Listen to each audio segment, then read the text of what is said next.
TDP ఆఫీసులో party senior నేత సోమిరెడ్డి చంద్రమోహన్ రెడ్డి మాట్లాడుతున్నారు. లైవ్ చూద్దాం. ఇది రోడ్ మ్యాప్ తయారు చేయాలి. ఆంధ్రప్రదేశ్ ప్రభుత్వంతో చర్చలు జరిపి ఏదైతే విభజన చట్టంలో ఉండేవి కానీ హామీలు కానీ వీటన్నిటిని ఒక రూపం వచ్చేదానికి రోడ్ మ్యాప్ తయారు చేయాలని చెప్పేసి ఆదేశాలు జారీ చేసే విధంగా చంద్రబాబు నాయుడు గారు ఒత్తిడి తెచ్చిన విషయం జగన్మోహన్ రెడ్డికి తెలియదా అని చెప్పేసి నేను అడుగుతున్నా.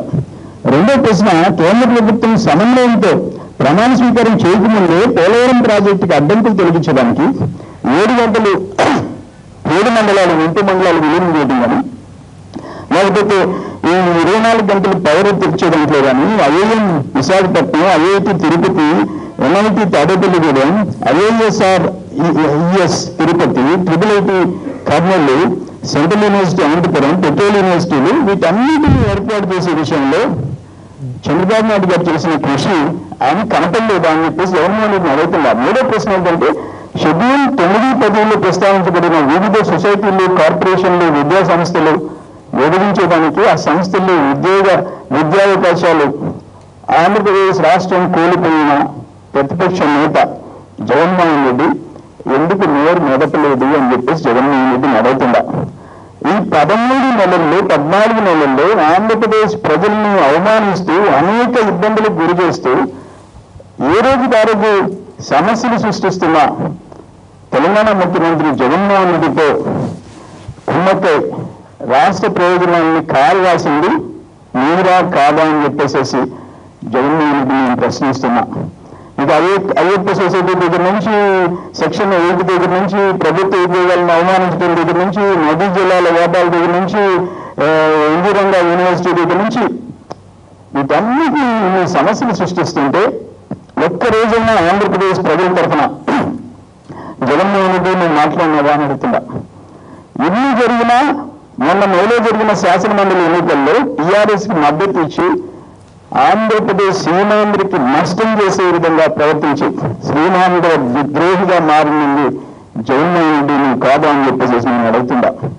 చంద్రబాబు నాయుడు గారు కేంద్రం పెద్దలందరినీ కలిసి మళ్ళీ నిన్న కూడా ఒక 1100 కోట్లు ఈ రోజు మీడియాలంతా సునీల్ చౌదరి గారు ఇప్పుడే ప్రెస్ కాన్ఫరెన్స్ పెట్టి 1100 కోట్ల నిధుల విడుదల విషయంలో కేంద్రం ప్రకటించింది.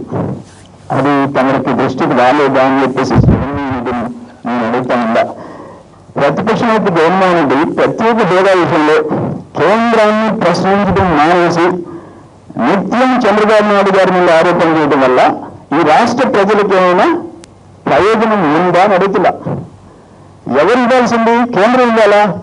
మీరు కేంద్ర మంత్రి, ముఖ్యమంత్రి గారు, ప్రధానమంత్రి గారు మోడీ గారి మీద, కేంద్ర ప్రభుత్వం మీద ఒత్తిడి తెచ్చే ప్రయత్నమే చేయరు. మీకు అక్కడ వేదిక ఉంది, లోక్సభ సభ్యులు ఉన్నారు అక్కడ. వాళ్ళ ద్వారా మీరేమైనా ఈ 14 నెలల్లో స్పెషల్ కేటగిరీ స్టేటస్ కానీ మన డిమాండ్ మీద కానీ మీ పార్టీ తరఫున ఢిల్లీ వేదిక చేసుకొని మీరు ఏమైనా ప్రయత్నం చేశారా అని చెప్పేసి నేను క్వశ్చన్ చేస్తుందా. అది చేయలే. విభజన తర్వాత కూడా అన్ని రంగాల్లో చంద్రబాబు నాయుడు గారు కృషి చేస్తున్నారు.